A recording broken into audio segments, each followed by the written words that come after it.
Obras maestras.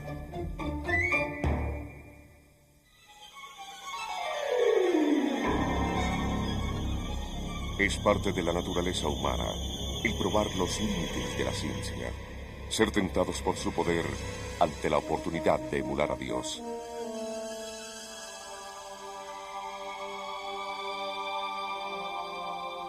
Este poder puede causar estragos en las manos de los irresponsables. Tenemos la capacidad de crear monstruos.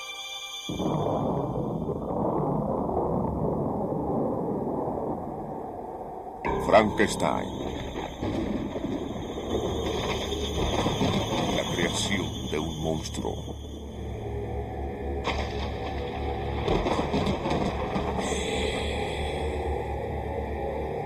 ¡Cielos! Frankenstein. La historia de un científico demente, creador de un horrible y desagradable monstruo, con electrodos en su cuello y un cerebro prestado. Una criatura atormentada y silenciosa que, después de un impulso violento, muere en una hoguera organizada por beligerantes aldeanos. Esta es la verdadera historia de Frankenstein. Fue inspirada por un sueño matutino de Mary Wollstonecraft Shelley en 1816. La noche desapareció ante el diálogo constante y al retirarnos a descansar ya había pasado la hora de las brujas. Cuando mi cabeza reposó sobre la almohada, no pude dormir y tampoco diría que pude pensar.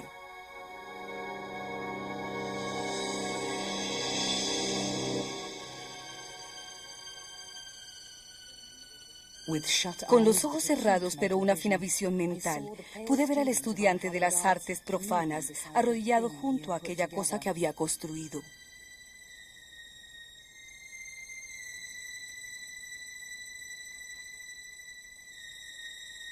Vi estirado a ese espantoso fantasma de hombre, quien tras los movimientos de un poderoso motor, mostró señales de vida y se sacudió con un movimiento vital torpe.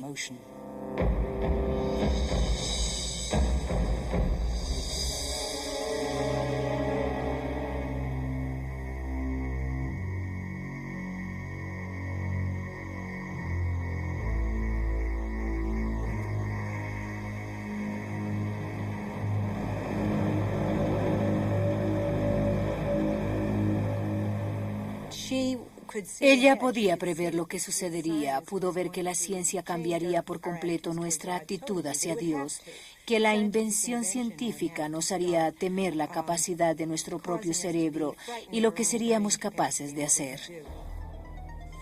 Este es el principio del nuevo mundo diseñado genéticamente. Las armas nucleares son obscenas y se oponen a cualquier principio de humanidad. Ellas solo pueden destruir. Lo que en un principio parece una bendición podría culminar en un nuevo Frankenstein. Frankenstein. Frank Kenstein. Del héroe protagonista de la historia Frankenstein de Mary Shelley. Aquel que crea un monstruo o un agente destructivo incontrolable que lo conduce a su propia ruina. Creo que la razón por la que nos preocupan tanto, por ejemplo, la guerra nuclear, la ingeniería bioquímica, la ingeniería genética, la manipulación del ADN, es que las asociamos a la tradición de la novela Frankenstein y su reconocimiento de que al manipular y cambiar la naturaleza, los científicos cometen más estragos que beneficios.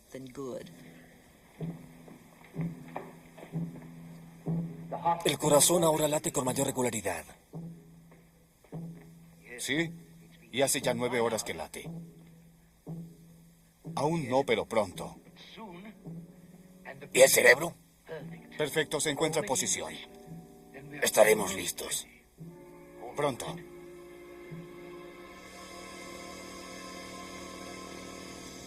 La ciencia nos ha proporcionado herramientas poderosas para controlar la vida. Podemos enfrentarnos a las enfermedades, manipular nuestra propia naturaleza y enfrentar a nuestros semejantes con mayor eficiencia que nunca. Estos conocimientos podrían traicionarnos. La palabra Frankenstein significa ahora todo aquello a lo que damos movimiento sin tener el control.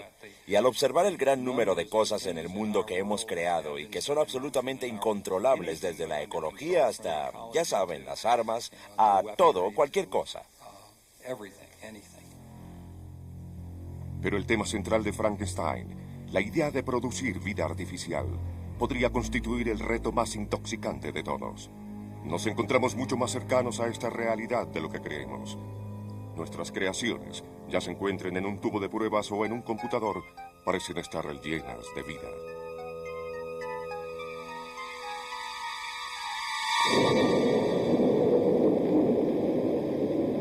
Mira, se mueve. Está vivo. Se mueve. Está vivo. Está vivo. Está vivo. Está vivo. Está vivo.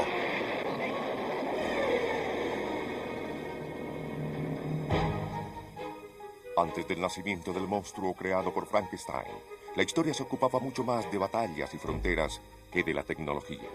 La Revolución Francesa dominó las políticas europeas durante la última parte del siglo XVIII.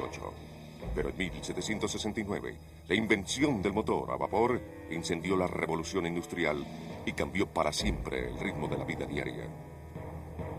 La ciencia se convertía en la nueva frontera. Pronto se escenificarían en público experimentos que pretendían alimentar el interés por la química.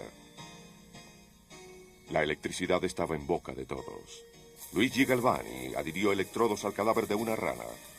Una corriente estimulaba a la criatura, haciendo que sus extremidades se contorsionaran. Los cirujanos dieron un paso adelante con los cadáveres de los criminales. Los resultados dejaban latente la posibilidad de revivir a los muertos mediante electricidad. Percy Bysshe Shelley, el poeta romántico, fue un inusual observador atento a todos estos progresos. Su fascinación por la vida tendría eco en la vida de Frankenstein. Percy Shelley conoció a Mary Wollstonecraft Godwin cuando ella tenía 15 años. Su padre, William Godwin, era un teórico de vanguardia. La madre de Mary Wollstonecraft, fue una de las primeras feministas. Murió 10 días después del nacimiento de Mary. Fue una lectora obsesiva. Leyó todas las obras de su madre una y otra vez, pues en cierta forma la reemplazaba en este intento de comprenderla a través de su obra. Mary y Percy realizaban visitas secretas a la tumba de su madre. A los 16 años, Mary quedó embarazada. Si bien Percy tenía por entonces un matrimonio y 2 hijos, decidieron huir y partieron hacia Francia en 1814. Fue muy difícil. No tenían mucho dinero. Parte del viaje se llevó a cabo a lomo de mula. Después de todo, no la llamaríamos la luna de miel ideal. 6 semanas después, regresaron a Inglaterra para establecerse allí y allí también tuvieron problemas. La primera hija de Mary, Clara, murió 2 semanas después de nacer. Su muerte causó un fuerte impacto en Mary. Escribiría en su diario: Soñé que mi pequeña regresaba a la vida, que no era más que un resfriado y que al calentarla junto al fuego regresaba a la vida. Me desperté y no la encontré. Pienso en ella todo el día. Es interesante la asociación presente en ese sueño entre el fuego y la vida, la posibilidad de que un ser muerto renazca y regrese a la vida. Muchos creen que en esos tiempos la gente estaba acostumbrada, ya que la mortandad infantil era tan común. Creo que no fue así en el caso de Chili.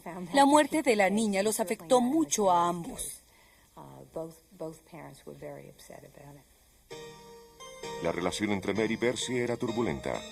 Percy sostenía un romance con la hermanastra de Mary, Claire, quien a su vez sostenía un romance con otro famoso poeta amigo de Percy, Lord Byron. En el verano de 1816, los 4 se encontraban de vacaciones en Suiza, en el lago Génova. El grupo salía a navegar o bien se reunía por las tardes a discutir todo tipo de cosas, incluida la creación de la vida. Por entonces, la nueva ciencia de la evolución demostraba cómo la vida evolucionaba a partir de unidades menores. Finalmente, era difícil encontrar allí un lugar para Dios, o cómo entraría el alma al cuerpo humano, o a dónde iría después de la muerte.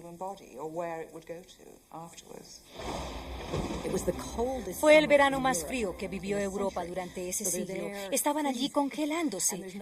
Lo único que podían hacer era tratar de mantenerse calientes. Narraron historias de fantasmas y decidieron competir para ver quién escribía la mejor historia de ellos.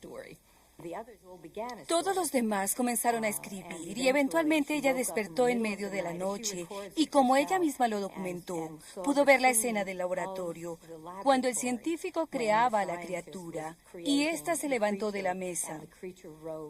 Ella misma se levantó ante el horror de su propia pesadilla y la registró. Y así supo que sería su historia.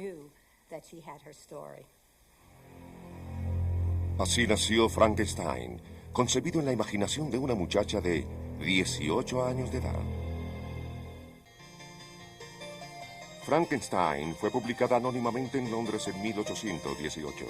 Mary Shelley escribe una novela de horror gótico y creo que de alguna forma se siente avergonzada de entregar al mundo una historia tan espantosa.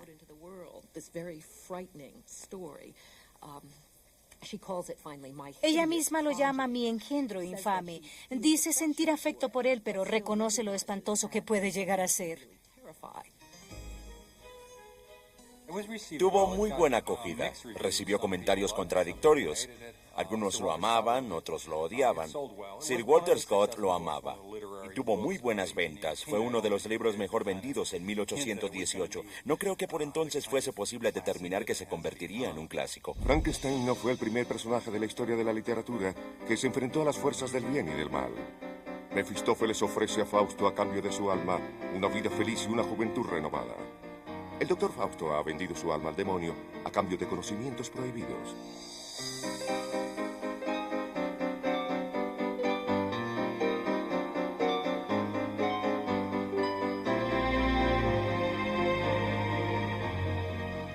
Tampoco fue el monstruo la primera criatura hecha por el hombre. Según el folclore judío, el golem era una criatura hecha de barro que vivía gracias a un encanto. Era un personaje noble que cumplía un papel protector. Infortunadamente, al finalizar el encanto, la criatura perdía su alma.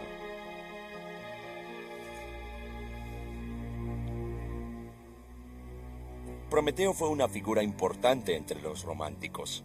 La idea, diferente en cada mito, del hombre que en una versión robó el fuego y que en otra creó al hombre.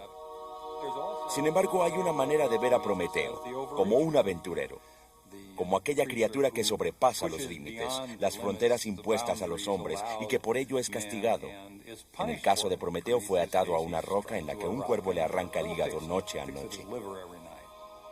La historia de Prometeo influyó mucho en Frankenstein, gracias a esa idea de encontrar el conocimiento, de lo que se hace con él y de la responsabilidad que está implícita en él. Y así comienza la historia. Estamos a finales del siglo XVIII, la nueva era de la exploración. El capitán marino Robert Walton inicia su exploración hacia el Polo Norte. En su viaje, la tripulación rescata a un hombre semicongelado en un trineo. Creo que de cierta forma, Walton constituye un lazo entre la historia y el lector, permitiendo que éste comprenda que es el relato de un descubrimiento científico. Otra forma de ver a Walton es como un Frankenstein un poco más inocente. El nombre del sujeto es Víctor Frankenstein. Su cuerpo y su alma están destrozados, pero dice tener una historia que contar. La familia Frankenstein le dio a su hijo una infancia feliz en Suiza. Víctor estaba enamorado de su prima Elizabeth. Hay muchas similitudes entre Víctor Frankenstein y Percy Shelley. Percy publicó su primer libro de poesía bajo el seudónimo de Víctor. Su familia era igual a la de Víctor Frankenstein. Tenía una prima llamada Elizabeth. Víctor era muy ambicioso. Acudió a la Universidad de Ingolstadt para estudiar filosofía natural. De niño lo inspiraron sus lecturas de los alquimistas y su búsqueda del elixir de la vida. Y esto lo fascinaba, en especial esa visión de que la ciencia, no la ciencia, la magia puede controlar al mundo, a la naturaleza. Una vez que Benjamin Franklin inició sus experimentos con la electricidad, la imaginación de Víctor recibió un estímulo increíble. Frankenstein está plagado de imágenes de electricidad y se le concibe como la fuente de vida, una fuente de vida. Y la idea de que algo podría animar o devolver la vida a los muertos. Los experimentos tomaron un control intoxicante en Víctor Frankenstein. Estaba convencido de que podría romper la barrera entre la vida y la muerte. Él aprende un poco de química, aprende un poco de anatomía, y eso le permite en 2 años descubrir el secreto de la vida, buscado por los hombres de ciencia desde el principio de los tiempos. Es un estudiante precoz, Víctor Frankenstein. Yo creo que no es feliz en la universidad porque allí no hay un curso sobre la creación de la vida, así que se independiza e inicia sus propios experimentos.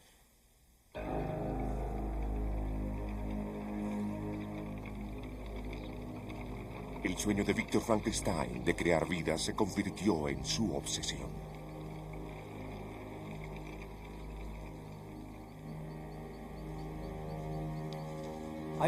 Seguía la naturaleza hasta su escondite. ¿Quién podría concebir los horrores de mi labor secreta a medida que me introducía en los pantanos profanos de la tumba? O mientras torturaba al animal viviente para animar al barro sin vida.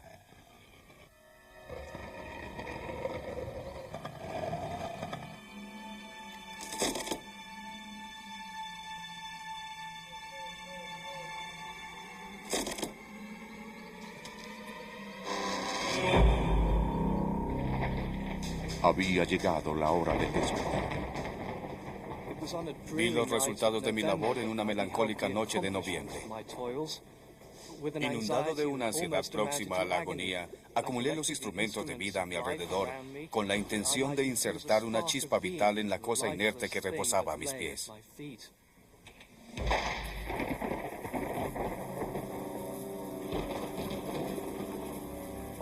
Bajo el brillo de la luz casi extinta, vi cómo se abría el ojo pesado y amarillo de la criatura. Respiraba fuertemente con movimientos convulsivos y agitó sus extremidades. El monstruo de Frankenstein era espantoso, y Víctor huyó aterrorizado. Ningún mortal podría soportar el horror de ese semblante. Una momia, vista a través de una animación, no podría ser tan espantosa como lo era aquella ruina. La había mirado mientras la construía, y era horrible entonces. Pero una vez que esos músculos y coyunturas adquirieron movilidad, su forma se hizo tal que ni siquiera Dante podría haberla concebido.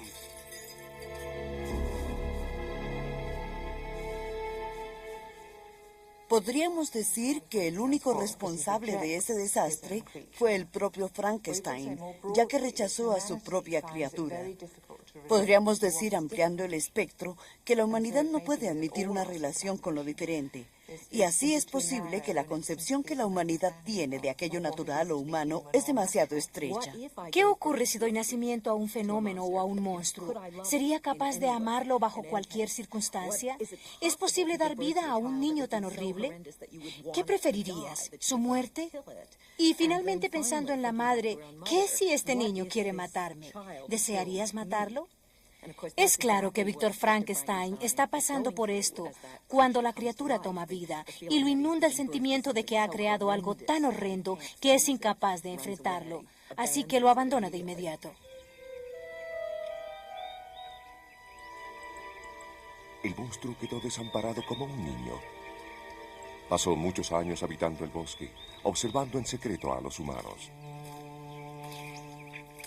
Con el pasar del tiempo, aprendió a leer y a hablar con un lenguaje a la vez poético y apasionado. Fueron largos mis viajes e intensos mis sufrimientos. La naturaleza decaía a mi alrededor y el sol perdía su calor. Lluvia y nieve caían sobre mí. La superficie de la tierra era dura, fría y desnuda, y no encontré abrigo. Oh tierra, maldita sea mi razón de vivir. La parte en la que el monstruo expone su versión es conmovedora. Sentimos compasión, lo comprendemos, es un monstruo y además nos refleja a nosotros mismos. La narrativa de la criatura en la que nos habla de su vida es de alguna forma la más profunda y la mejor lograda, porque nos muestra el crecimiento solitario de un ser humano, sin ningún pariente. Es una historia muy emotiva, al igual que Robinson Crusoe. El monstruo parte en busca de Víctor con el fin de vengar su mísera existencia. Pero en el camino se encuentra con el hermano menor de Víctor, llamado William. William lo amenaza y utiliza el nombre Frankenstein. La criatura enfurece y asesina al niño. Es el momento crucial del libro, ya que es en ese momento en que se hace igual a sus semejantes. Víctor Frankenstein creó una criatura que no supo amar y ella lo ha convertido en un monstruo. Él ha creado un monstruo al que no supo amar y en cierto sentido el monstruo imita a su creador, dominándolo simultáneamente. El monstruo confronta a Víctor en las montañas. No escucharé tus palabras. Frankenstein, fui bueno alguna vez. Mi alma brillaba de amor y humanidad. Ahora me encuentro miserablemente solo. Estos cielos tristes me tratan mejor que tus semejantes. ¿Por qué debo tener más piedad por el hombre de la que él siente por mí?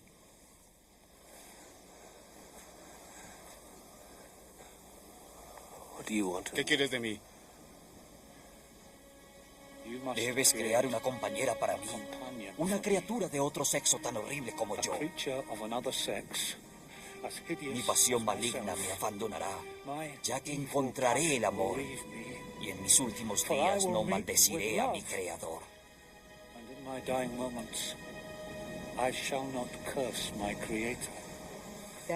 En las grandes historias de horror, la segunda pregunta que el monstruo se hace es, ¿dónde está mi semejante? ¿Y podemos construir más? Es un tema presente en todo momento.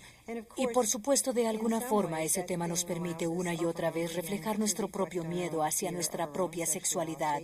Y la magia, y el misterio, y el terror que rodean el nacimiento de un niño y entregar un prisionero a la fortuna.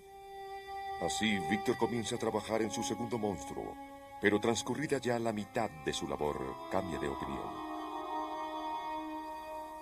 Víctor Frankenstein desgarra a la criatura hembra, la despedaza temblando de pasión, la estropea en sus propias manos. Y para mí casi que es como una violación. La despedaza y deja los pedazos en el suelo. Al verlo, el monstruo enfurece. ¿Qué pretendes hacer? Inundado por el odio, da comienzo a su venganza. Los amigos y familiares de Víctor se convierten en sus víctimas. Ese abandono constante una y otra vez lo conduce a un odio violento y mortífero que lo lleva a asesinar a los amigos de Víctor Frankenstein. Es un castigo para aquel que se negó a otorgarle una compañera. Desesperado cada uno por destruir al otro, Víctor y el monstruo inician una carrera hacia la muerte. El monstruo conduce a Víctor hasta las profundidades del Ártico. No sé cuáles eran los sentimientos de mi perseguido. En ocasiones, de hecho, dejaba marcas escritas en los troncos de los árboles o en las piedras, guiándome y acrecentando a la vez mi furia. En el momento en que Frankenstein y el monstruo se persiguen mutuamente, es el monstruo quien está al frente. Frankenstein lo persigue a él con la intención de hallarlo y acabar con él ahora que han muerto todos aquellos a quienes amaba. Y describe con mucha imaginación esta persecución simbólica, surreal hacia la desolación del Ártico. Hay algunos detalles extraños, como la comida que el monstruo deja tras de sí para evitar que Frankenstein muera.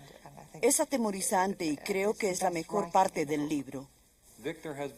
Víctor lo ha perdido todo y está tan solo y aislado como la criatura. Así que el Ártico es un lugar muy apropiado para el final de esta historia, en la que dos criaturas estériles y desnudas subsisten en este paisaje desprovisto de la sociedad humana, de cualquier forma de sociedad o de comunidad.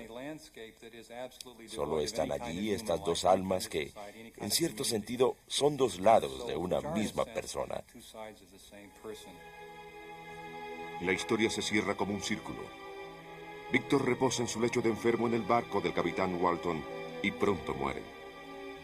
El monstruo, inundado de culpa y desespero ante la muerte de Víctor, culmina su soliloquio. Adiós, Frankenstein. Pronto moriré y no sentiré ya más lo que ahora siento. Pronto estos ardientes dolores ya no existirán. Subiré triunfante a mi hoguera de muerte y me regocijaré en la agonía de las llamas tortuosas. Y la tragedia de la novela consiste en que en ella ningún humano reconoce que este monstruo o criatura es también un ser humano completo. Y es por ello que lo rechazan. Es un rechazo a la propia humanidad o a la condición humana. Me refiero a que es un desastre. Es en realidad un libro muy triste. Bueno, en la confrontación final se presenta, por supuesto, el reconocimiento mutuo, la aceptación de la criatura por parte de Víctor, aceptación de esta cosa que abandonó y que ha buscado vengarse de él durante todo el camino. Y una vez que esto ocurre, por supuesto, una vez que ha ocurrido, Víctor muere de fatiga, básicamente. No es la criatura quien lo mata, muere de fatiga. La criatura sabe que no tiene futuro y se desvanece en la niebla al final de la novela. Tan pronto como se publicó Frankenstein, fue adaptado por una comunidad de actores. Mary Shelley, muy contenta, acudió a la primera presentación de la obra en 1823. Aquellos tiempos reclamaban el exceso teatral.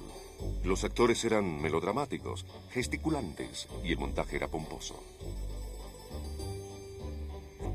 De hecho, en el siglo XIX se hacía mucho énfasis en los efectos especiales. Spielberg y Lucas habían prosperado en aquellos tiempos. Les encantaba presenciar avalanchas, huracanes, batallas y ese tipo de cosas en el escenario. Verán entonces que Frankenstein se adaptaba perfectamente al teatro del siglo XIX. Y gozo, un triunfo nunca adquirido por ningún mortal. Una de las primeras versiones teatrales se llamó El hombre y el monstruo y debutó en 1826.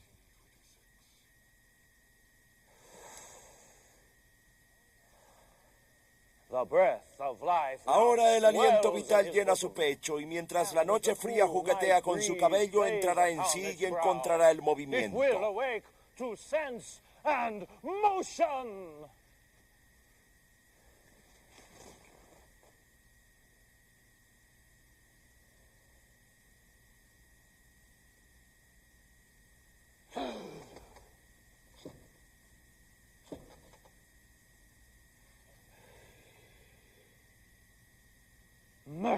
Cielo piadoso, es un horror que apenas me atrevo a mirar.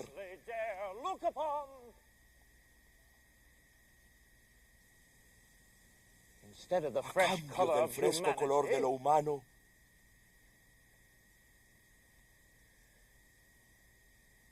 viste el tono lívido de la maldita tumba. ¡Horror! ¡Horror! ¡Horror! ¡Horror!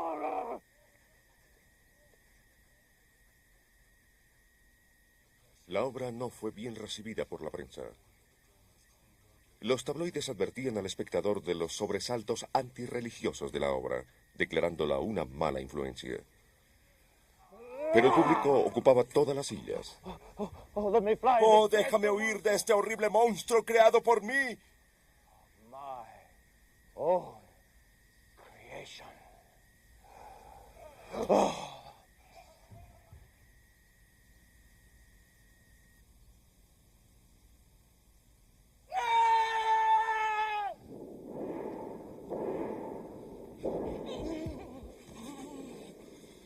Antes del cambio de siglo, las tablas recibirían más de 2 docenas de versiones de Frankenstein. Y a la llegada del cinematógrafo, la obra de Mary Shelley era una obvia elección. Parece apropiado el hecho de que fuese el inventor de la cámara de cine quien capturase al monstruo por primera vez en la cinta. En 1910, Thomas Alva Edison produjo una película de 16 minutos de duración llamada Frankenstein. El monstruo de Edison era producto de la química y no de la electricidad.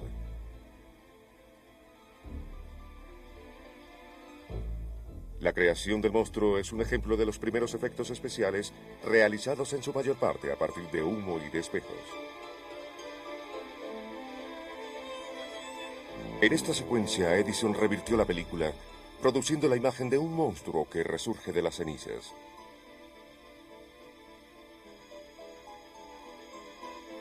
El público estaba fascinado.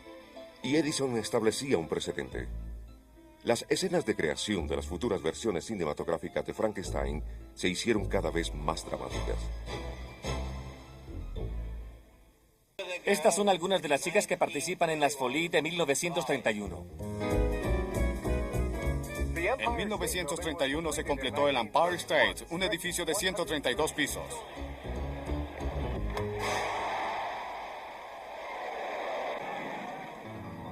También en 1931 llegaría el monstruo a los encabezados.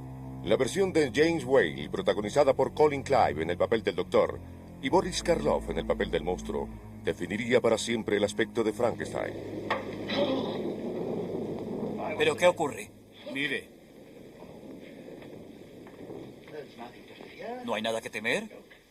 Mira, no hay sangre, no hay descomposición, solo unas cuantas costuras. Y mira, he aquí el toque final.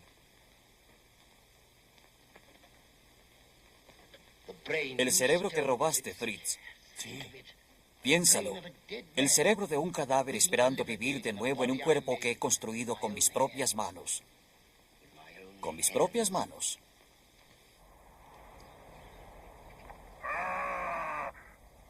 bienvenido al castillo Frankenstein Oeste. El monstruo está en el interior. Forrest Ackerman, coleccionista de ciencia ficción y fanático de Frankenstein, acudió al estreno de esta película. Bien, llegué al teatro y el horror estaba en todo su esplendor. Había una ambulancia frente al teatro y al entrar había enfermeras. Y durante la proyección, en un punto crucial, una dama en el público gritó, saltó y salió corriendo.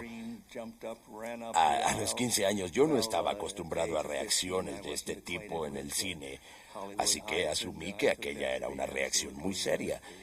Pero estaba tan fascinado por la película que me quedé a verla 2 o 3 veces y pude ver cómo en la misma secuencia, cada vez, la misma dama saltaba de su asiento y salía corriendo. Usted ha creado un monstruo y lo destruirá. Debo adelantar mis experimentos. Recuerde que solo lleva 2 días de vida. Hasta ahora ha permanecido bajo una oscuridad total. Espere a que vea la luz.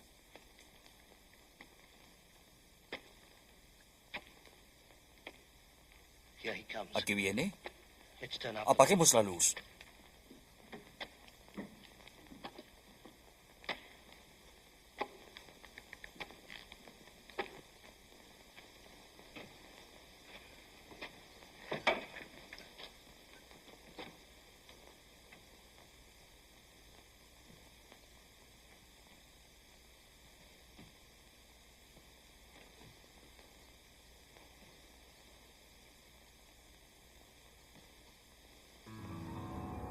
La primera versión de la Universal sobre la reacción del Dr. Frankenstein ante la aparición de su monstruo pareció un poco exagerada para sus tiempos.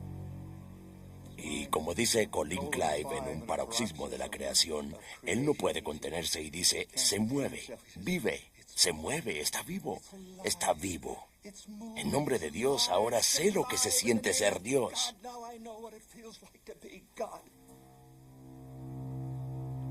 Supongo que hubo una reacción religiosa ante la afirmación de este hombre de que se sentía igual a todo.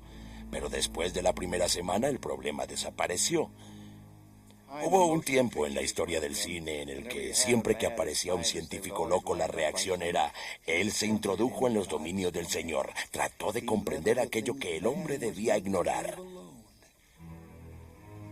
Frankenstein fue una sensación.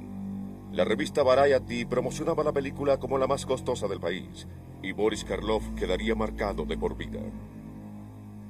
Boris Karloff, al retirar la máscara del monstruo, vio que allí estaba San Nicolás.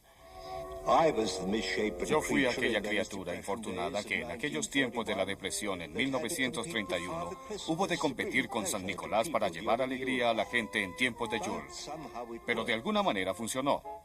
La gente se amontonaba ante las taquillas en todo el país batiendo todas las marcas. Y posteriormente se hizo evidente que millones de personas en todo el planeta sentían simpatía por el monstruo.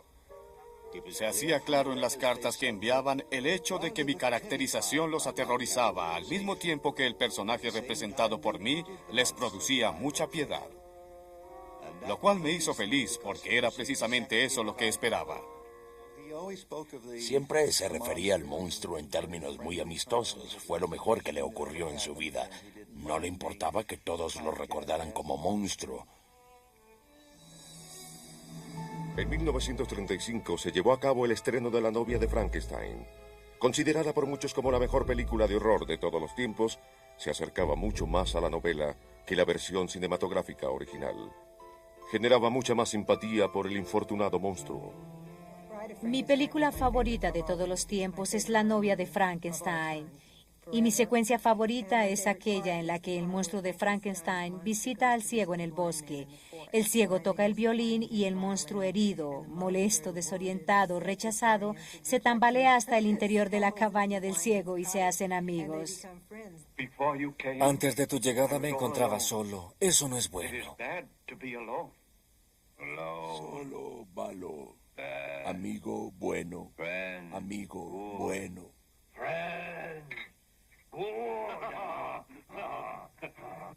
Creo que las mejores películas de horror generan siempre simpatía por el monstruo.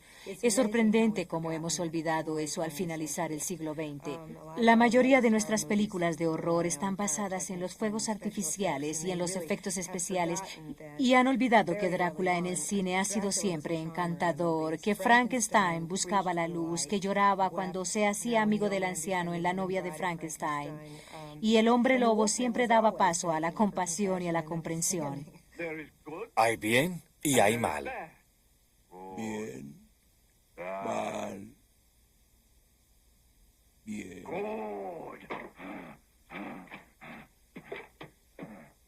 ¿Música?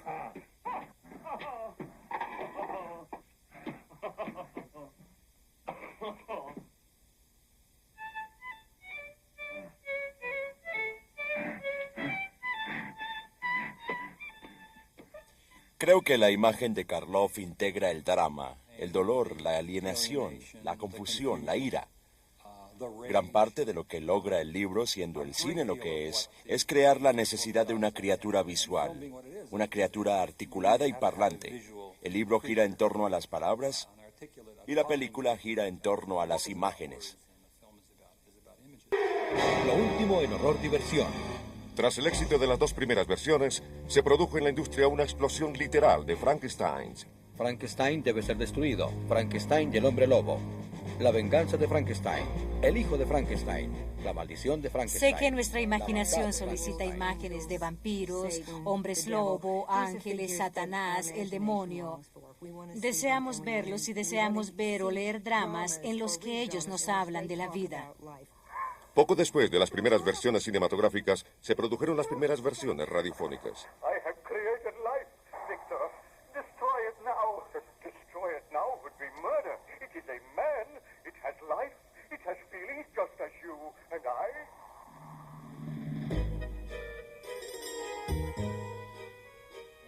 Cuando Frankenstein dio el paso hacia la televisión, lo hizo bajo un carácter más torpe y benévolo que horrorizante. La carrera cinematográfica del monstruo no se detuvo. En los años 70, Mel Brooks dirigió un hermoso homenaje a la versión original. Es fácil ver por qué el libro se presta tanto al melodrama como a la comedia. Después de todo, con frecuencia, la comedia se ocupa de problemas muy serios. Creo que en cierta forma es divertido, ya que a menudo aquellos que han realizado versiones dramáticas de Frankenstein han ignorado lo serio de su temática, mientras que algunas comedias lo han reconocido.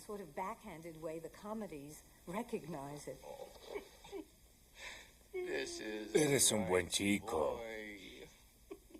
Un buen muchacho. Eres el preferido de papá. Y quiero que el mundo se entere de una vez por todas que te amamos. Te enseñaré a caminar. Te enseñaré a hablar, a moverte, a pensar. Tú y yo realizaremos la mayor contribución a la ciencia desde la invención del juego.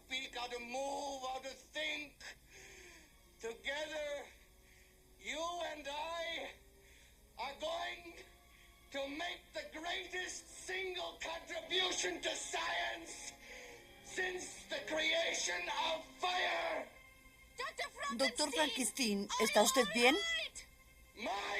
Mi nombre es Frankenstein. También han aparecido versiones de Frankenstein en las historietas.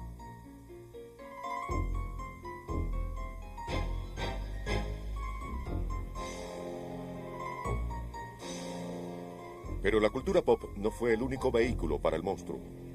Su advertencia ante la demagogia de la manufactura comenzó a aparecer en las caricaturas políticas.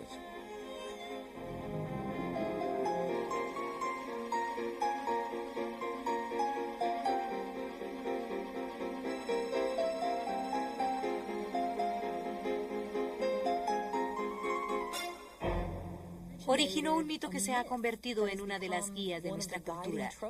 Todo escolar sabe que si se le dice ten cuidado o construirás un Frankenstein, significa que creará un monstruo y que éste a su vez le destruirá.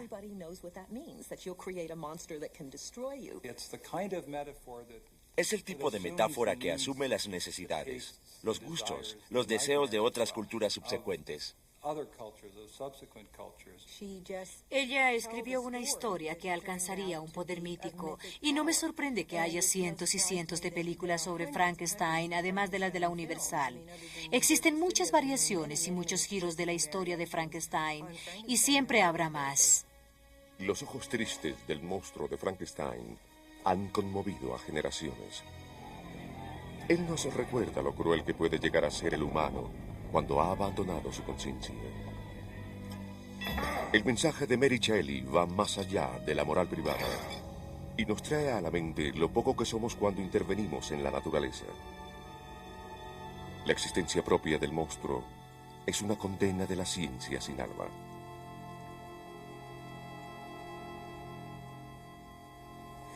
Creo que nunca dejaremos de contar esta historia. De hecho, la historia se repite una y otra vez sin utilizar el nombre de Frankenstein. La persona que pretende crear vida artificial, que trata de engañar a la muerte, que intenta reanimar o crear la réplica perfecta sin alma del ser humano, nos permite encontrar un tema fascinante. Quizá porque siempre nos sentiremos en parte monstruosos.